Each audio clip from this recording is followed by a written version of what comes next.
This story is titled, My Fiancée's Parents Said I'm Not Her Level, and she took their side, so I said okay, threw all her belongings outside and changed the locks. Hey Reddit, my name is Tyler, and I'm 32 years old. This whole situation happened about 4 months ago, and I'm honestly still processing everything that went down. I've mentioned bits and pieces of this story in various threads before, but I figured it was time to tell the complete story from start to finish. People keep asking for updates anyway, so here goes. I run my own commercial HVAC and building automation business, which I started around 6 years ago when I finally got sick of working for other people. I was tired of dealing with bosses who didn't know jack about actual climate control systems, but felt the need to micromanage every aspect of the work. Now I handle everything from basic office automation setups to full smart building installations. You know, the kind of systems where a conference room can recognize you from 2 floors away and automatically adjust the temperature and lighting to your preferences. It's not exactly glamorous work, but I make solid money. Really solid money, actually. Enough to own my house outright, drive a truck that's not falling apart, and still have money left over for actual fun stuff. I work my ass off for it, though. Usually 55 to 65 hours a week, crawling through ceiling spaces, running cable and programming systems that cost more than most people's annual salary. For the past 3.5 years, I'd been dating this woman named Victoria. She's 26 and works as a marketing coordinator for some tech startup that probably doesn't actually solve any real problems, but just makes investors feel better about their quarterly reports. But whatever, she seemed cool when we first met. She was put together, funny, and had this kind of intense personality. You know, the type who schedules their relaxation time and makes to-do lists for their weekends. Her sister Lisa once joked that Victoria was the kind of person who could make a spreadsheet about emotions. And honestly, that tracked pretty well with my experience. Victoria was organized to a fault and always had a plan for everything, which I actually found kind of endearing at first. Here's the thing, though. Victoria comes from serious wealth. Like the kind of family where their last name is literally on buildings downtown. Her great-grandfather probably owned half the county at some point, and she's what you'd call a trust fund baby, with a trust fund that has its own trust fund, if you know what I mean. We'd been living together for about 9 months when this whole situation went down. She had moved into my place because she claimed her condo was too cramped, though I really think she just wanted to see what it was like living with someone who actually pays their own bills. It was an interesting dynamic, to say the least. Her family, though, that's where things got complicated from day one. Victoria's mom, Patricia, is this high-end interior designer who treats people like furniture. Either you match her aesthetic, or you're getting replaced with something better. The woman has this particular way of looking at you, like she's calculating your net worth in real time and finding it deeply disappointing. Ever since Victoria's dad died 3 years ago from some kind of sudden heart issue, Patricia has been running the family like a CEO. She makes all the decisions, controls all the money, and basically decides who's worthy of carrying on the family name. And let me tell you, a guy who installs climate control systems for a living wasn't exactly what she had in mind for her precious daughter. The first time I met Patricia was at some family dinner about 7 months into dating Victoria. I showed up in my best clothes, clean dark jeans, a nice button-down shirt, and boots that weren't covered in drywall dust for once. I thought I looked pretty good, honestly. Patricia gives me this handshake that lasted exactly 1 second and flashed this smile that could have frozen beer solid. "So you're Tyler," she said, like she was confirming something unpleasant she'd already heard. "Victoria tells me you work with your hands." The way she said it, you'd think I was digging ditches for a living instead of running a successful business. "I run a commercial HVAC and automation business," I replied, trying to keep my tone professional. "Yeah, how interesting," she responded, and then immediately turned to talk to someone else like I'd ceased to exist. That was pretty much every interaction we had from that point forward. She'd ask questions that sounded polite on the surface, but were really just sophisticated ways to point out that I wasn't good enough for her daughter. "Oh, you didn't go to college? How refreshing," she'd say with that practiced smile. "You work weekends?" "Well, I suppose someone has to," was another favorite. "You live in that neighborhood? I'm sure it's very authentic," she'd add, making authentic sound like a polite way of saying low rent. Victoria would always apologize afterward, of course. "Sorry about Mom, she's just protective," she'd say. "Don't take it personally, she's still dealing with Dad's death." Or, my personal favorite, "She'll warm up to you eventually. I figured she was just trying to keep the peace between us." Rich families are weird about this stuff, right? They want their kids to marry other rich kids to keep the money in the right circles. But I thought what Victoria and I had was strong enough to get past all that status nonsense. Looking back now, I should have noticed that Victoria never actually defended me to her mom. She just changed the subject when Patricia made her little comments about suitable partners and thinking about the future. Not once did she tell her mom to back off or mention that she was actually happy with me. She just let those conversations happen and then apologized to me privately afterward. The whole situation probably would have continued like that indefinitely, me thinking we were solid, while her family barely tolerated me, like I was some embarrassing phase she'd eventually outgrow. But then she invited me to their mountain cabin for a weekend, and everything fell apart in the most spectacular way possible. I should have known something was up when Victoria kept talking about how important this weekend would be. She kept saying things like how it would be good for everyone to spend quality time together. All those phrases that sound nice on the surface, but really mean we're about to mess with your life in ways you can't see coming. But I was actually excited, honestly. I thought maybe this was finally my chance to win over her mom and show them I wasn't just some random contractor. I figured if I could demonstrate that I could fit into their world when given a real shot, maybe Patricia would back off with the constant passive-aggressive comments. Man, was I wrong about that? The mountain cabin is exactly what you'd expect from people with too much money and too much time on their hands. It's this massive log cabin structure right on the water, complete with a private dock and a guest house that's bigger than most people's actual houses. The kind of place where you could probably fit 3 normal families comfortably, but they use it for weekend getaways. Patricia meets us at the front door with this smile that looks like she practiced it in the mirror for an hour beforehand. She's dressed in what I'm pretty sure are designer jeans and some kind of expensive-looking sweater that probably costs more than I make in a week. "Tyler, so wonderful to see you," she says, and then she actually hugged me, which completely threw me off because usually I get the dead fish handshake treatment. "I'm so glad you could join us for the weekend." Victoria looks as surprised as I feel. Her mom has never been this friendly to me before, not even close. But I figure, hey, maybe she really is trying to turn over a new leaf and give me a fair chance. That's when Patricia starts with what I now realize was a carefully planned honey-do list. "Oh, Tyler, perfect timing," she says, with this tone that's supposed to sound casual. "I've been having so many issues with things around here. The dock's been making these awful creaking sounds when anyone walks on it, and something's wrong with the internet. It cuts out constantly. Plus, the outdoor lighting system hasn't been working properly for weeks." She says it like she's asking for casual favors, but there's this expectation in her voice, like, of course I'm going to spend my vacation fixing her stuff because that's what I do, right? That's apparently all I'm good for. Victoria jumps in at this point. "Mom, we just got here. Maybe Tyler wants to relax first?" "Oh, of course, I'm sorry, I don't mean right now." Patricia backpedals smoothly. "Just whenever you have a chance this weekend. I know how good you are with these things. So now I'm the weekend maintenance crew. Cool. I should have brought my tool belt instead of swim trunks." We get settled in the main house, and Victoria seems genuinely excited, talking about all the stuff we can do together. How we should rent a boat tomorrow, maybe have a bonfire on the beach later. I'm starting to think maybe this weekend might actually be okay after all. That's when the second car shows up. I'm unpacking in the bedroom when I hear another vehicle pulling into the driveway.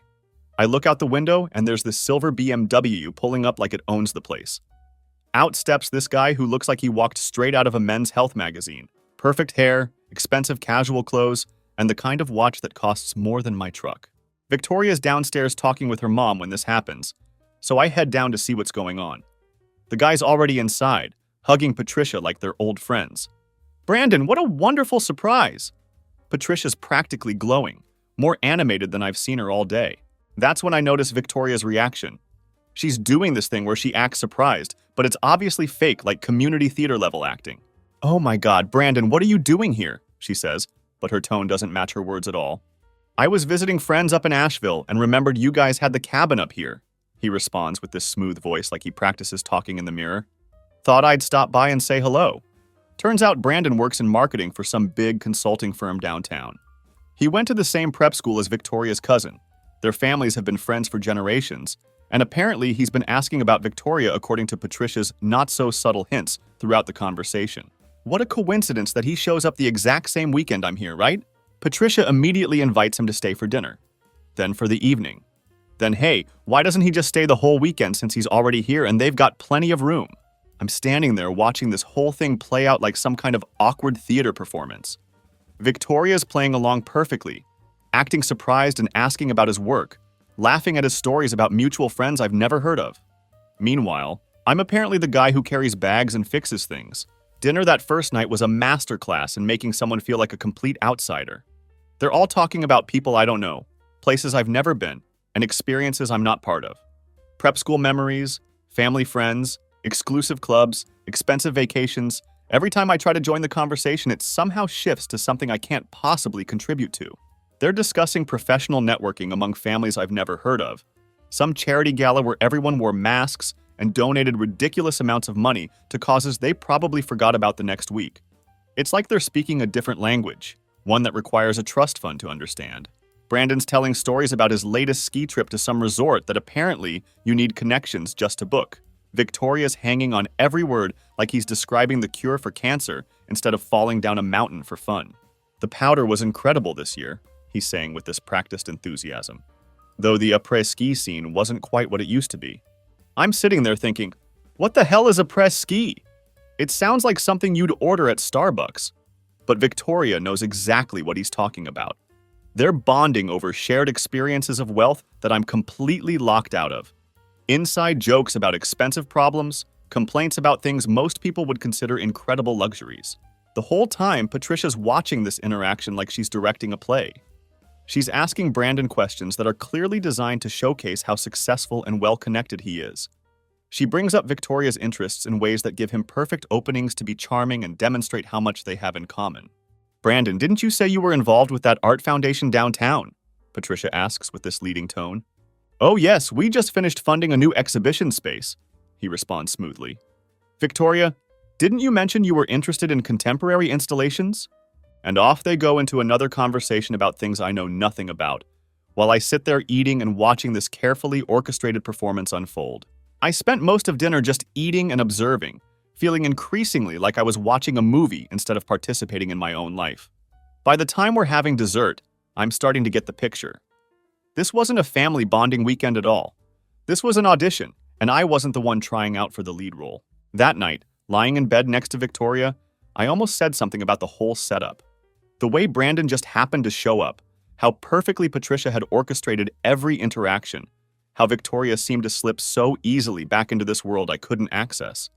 But she seemed tired, and I figured maybe I was just being paranoid. Maybe Brandon really did just happen to be in the area, and maybe I was reading too much into what was probably just normal rich people behavior. Besides, what was I going to say? Hey, I think your mom orchestrated this whole thing to set you up with marketing, bro. It sounded crazy even in my head. So I kept my mouth shut and went to sleep, hoping tomorrow would be better. Well, it wasn't, not even close. Saturday morning, I wake up to someone knocking on our bedroom door at 7 in the morning. Victoria's still dead asleep, so I throw on some clothes and find Patricia standing there with her morning coffee, looking like she's been up for hours. Tyler, I'm so sorry to wake you, she says with this fake apologetic tone, but I'm really worried about that doc. Could you take a look when you get a chance? So much for sleeping in on vacation. But whatever, I figure I'll get it done quickly and then maybe we can actually enjoy the weekend like normal people.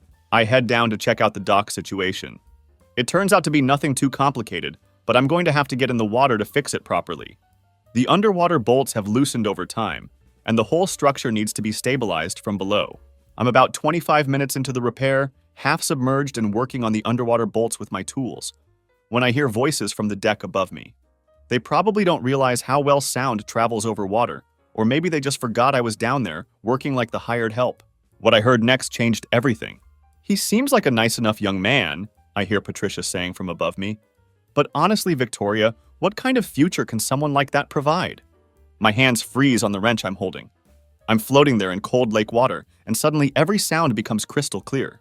Mom, please, Victoria's voice responds, but she sounds tired, not defensive, not angry, just tired.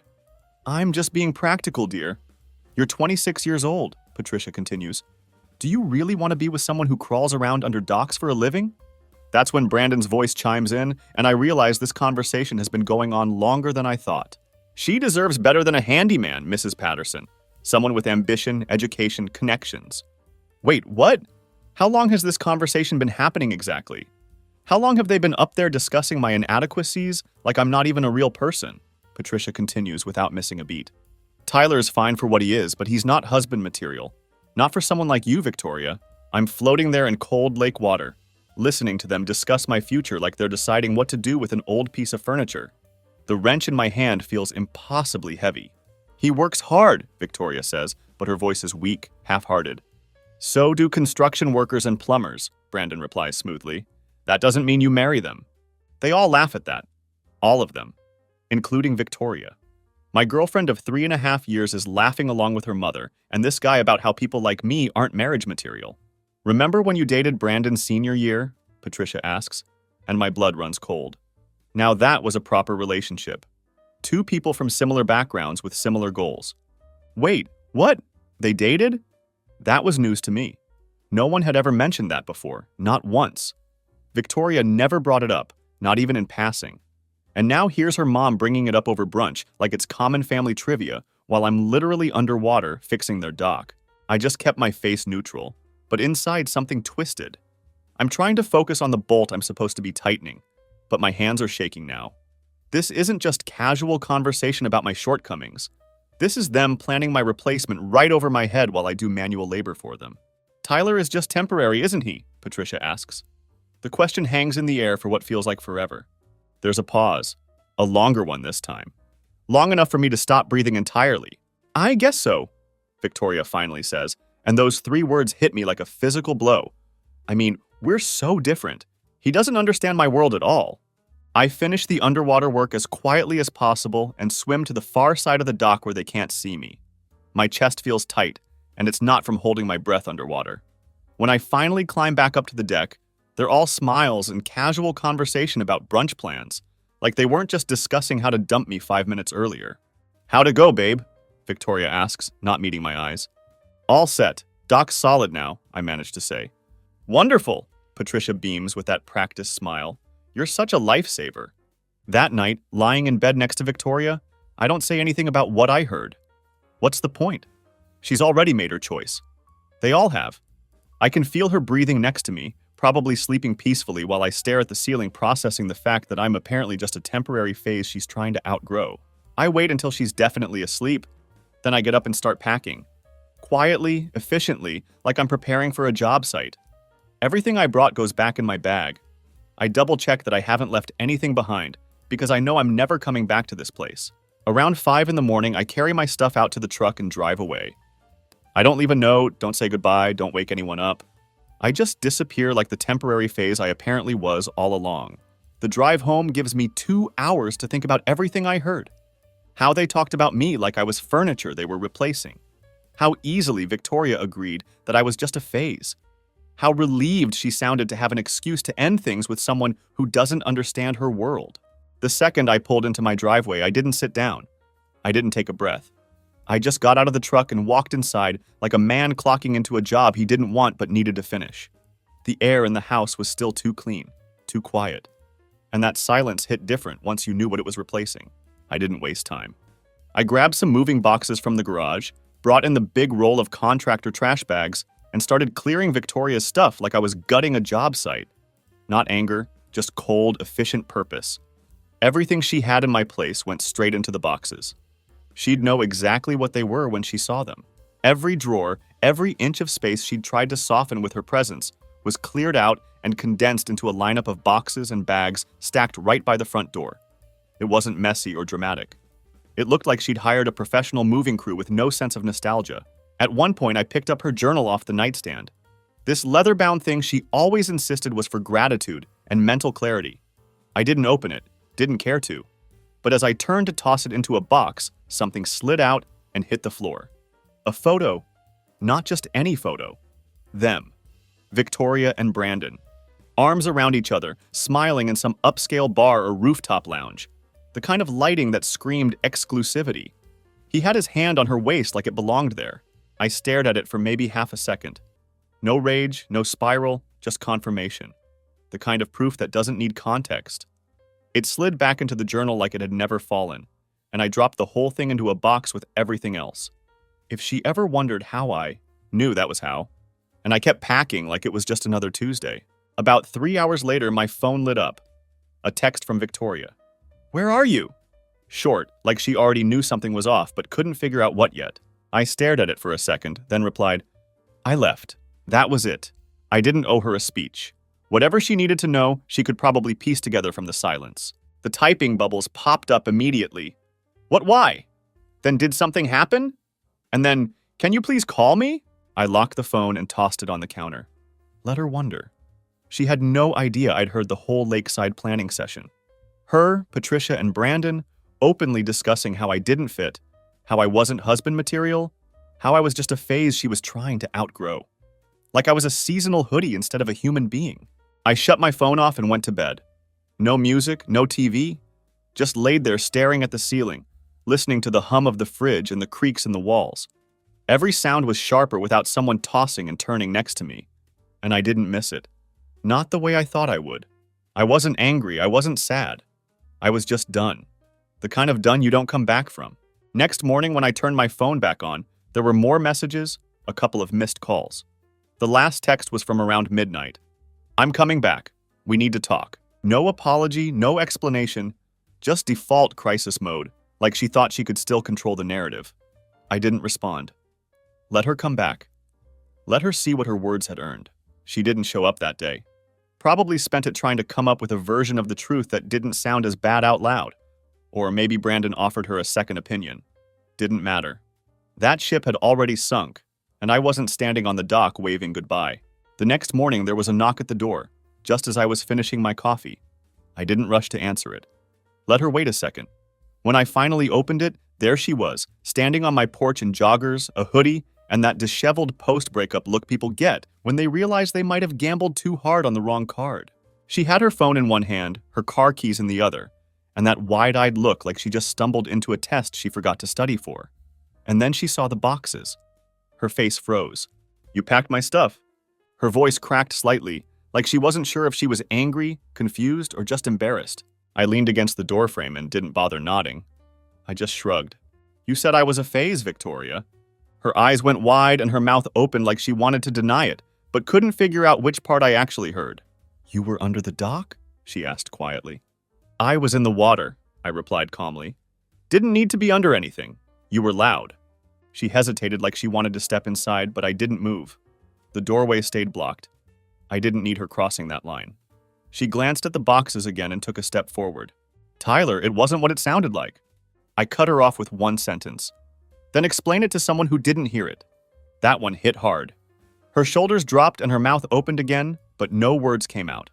She just stood there blinking, looking at her life reduced to boxes on a mat. I messed up, she said finally. I shook my head. No, you made a choice. You aligned yourself with people who laughed while I was fixing things for them. You didn't mess up. You signed off on it. She looked like she wanted to argue, like she had this whole story ready to go, but none of it sounded right in her head anymore. And then came the part I was waiting for, when she realized she wasn't getting back in. Her eyes darted past me toward the living room, like maybe the couch would still have her throw blanket or her favorite mug would still be on the counter. But it was all gone, scrubbed clean. I didn't mean what I said, she whispered. I stayed perfectly still. I didn't either, I said. When I told you I trusted you, that shut everything down. She looked down, then slowly bent to grab one of the smaller boxes. I'll get the rest later, she mumbled. You won't, I said. Everything that belongs to you is right here. If you remember anything else, donate it. She didn't look at me after that. Just picked up 2 boxes, walked them to her car, came back, and grabbed the rest. She didn't slam the door, didn't cry, didn't yell. I think she wanted to, but maybe part of her knew this wasn't just some fight. This was the end. When the last box was gone, I closed the door behind her without a word. Didn't watch her drive away, didn't check the peephole. I just sat back down, finished my coffee, and finally exhaled. That kind of exhale that feels like you've been holding your breath for years. Later that night, she sent one last message. Just said, I really thought we had a future. I read it once, archived the thread, and deleted her contact. No reply, no hate, just nothing. I thought that was it. The kind of clean break you don't argue with. The air in my house got quieter, but not heavy. Just clear. Like someone finally shut off a background radio that had been buzzing for too long.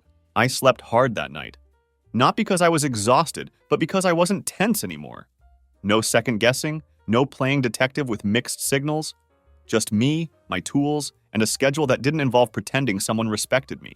Work became even more of an anchor after that. I wasn't just clocking in. I was expanding that energy I used to waste trying to decode Victoria's silence or duck Patricia's condescending jabs. I redirected all of it into my business. My company had already been running steady, but I decided to make it move like it had something to prove. I started pushing smart building packages to new developers, reached out to a few old clients who had connections, and updated my branding. Clean, direct, no fluff. Just like me. And then, in the middle of that new groove, I got a text from an unknown number. It said, "Hey Tyler, this is Lisa. Can I talk to you?" Victoria's younger sister.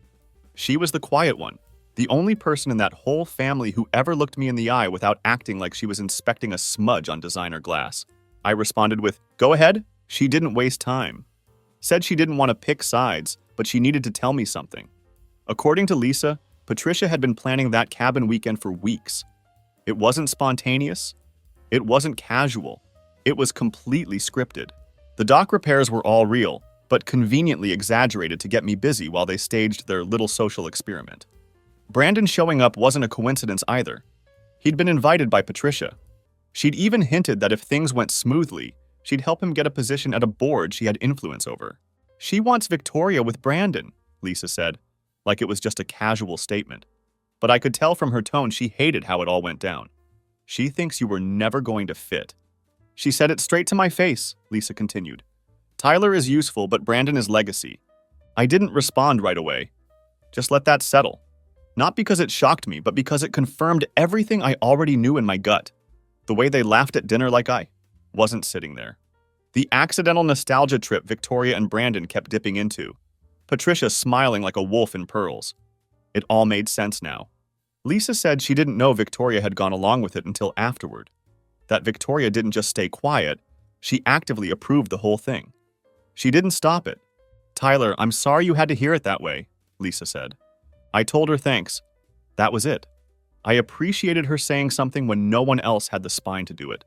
But I didn't need to talk about it. I didn't need her to defend Victoria or walk me through her feelings.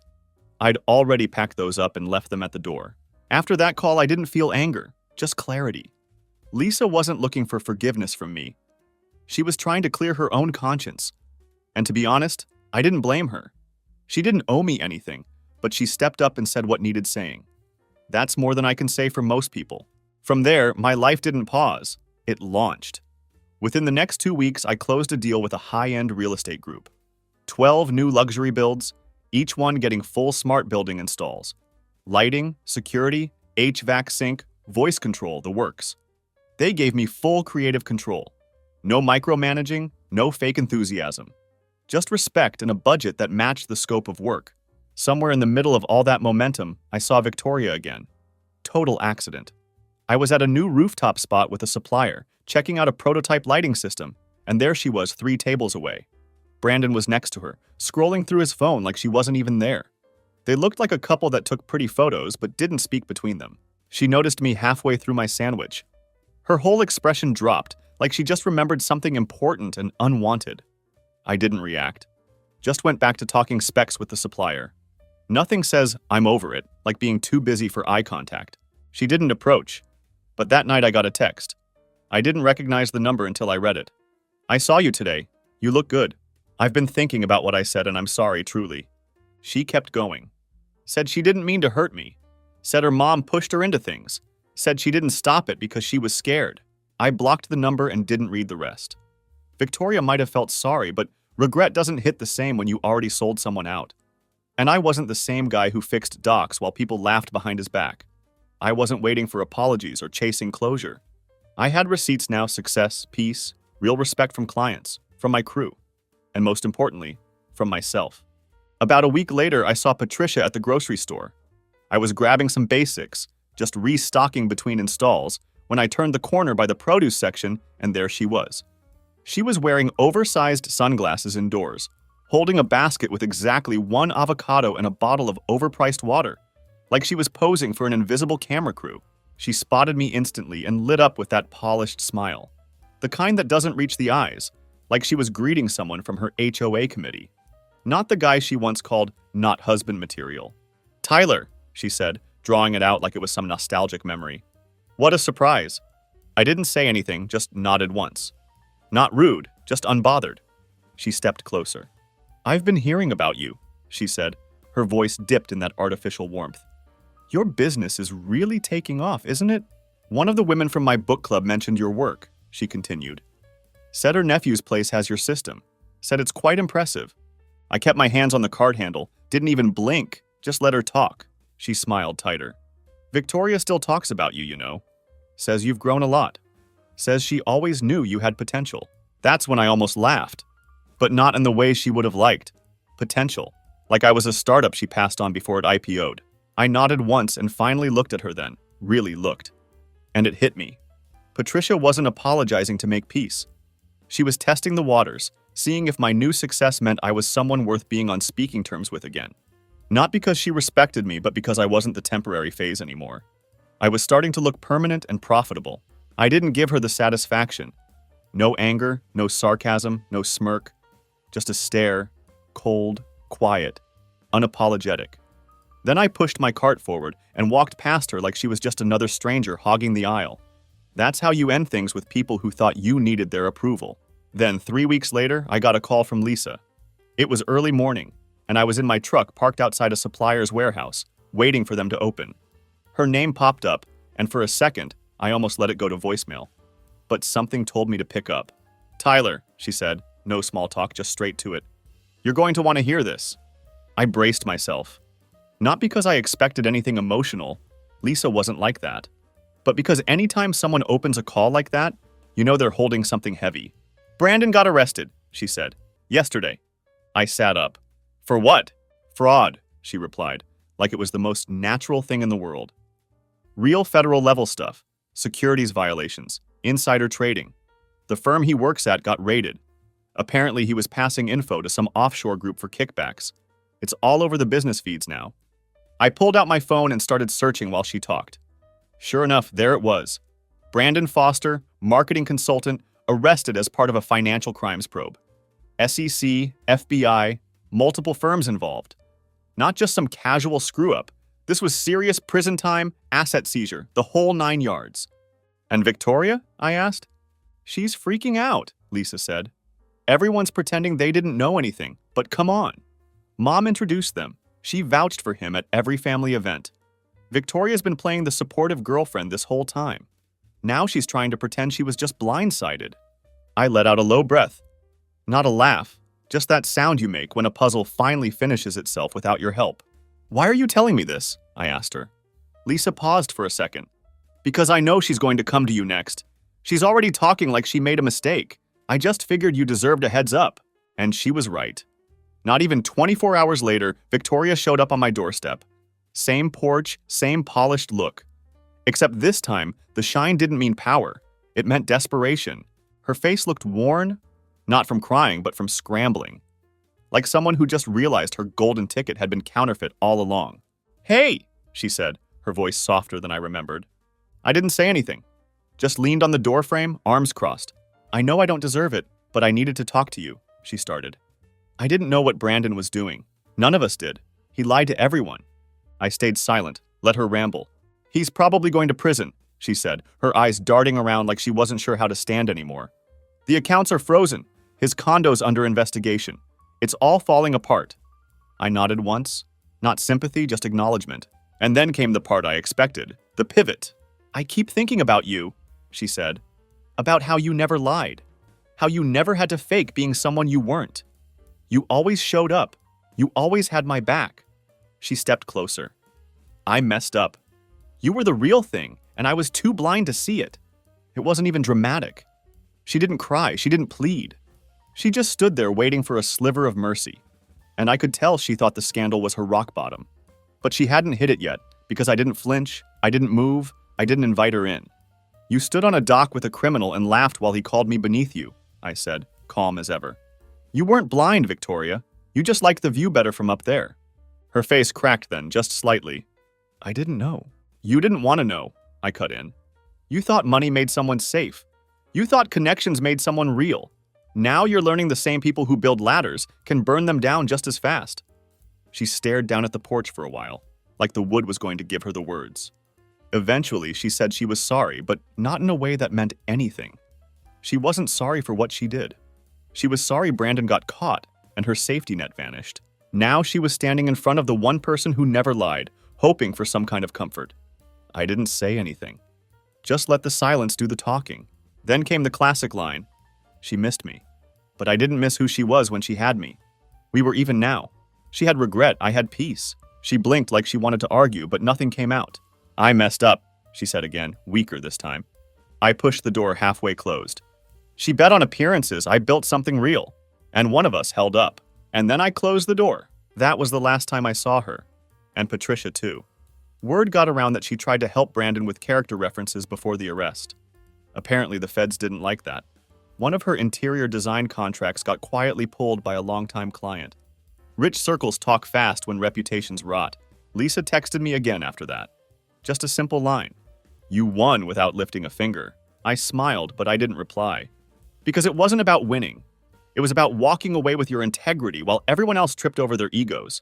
The whole experience taught me something important about people and how they value others. Patricia and Victoria judged worth by external markers, family connections, educational background, social status. They couldn't see past the surface to recognize actual character and competence.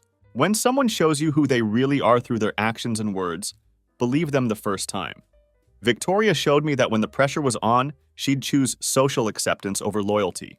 Patricia showed me that she viewed people as accessories to be matched or discarded based on how well they fit her aesthetic.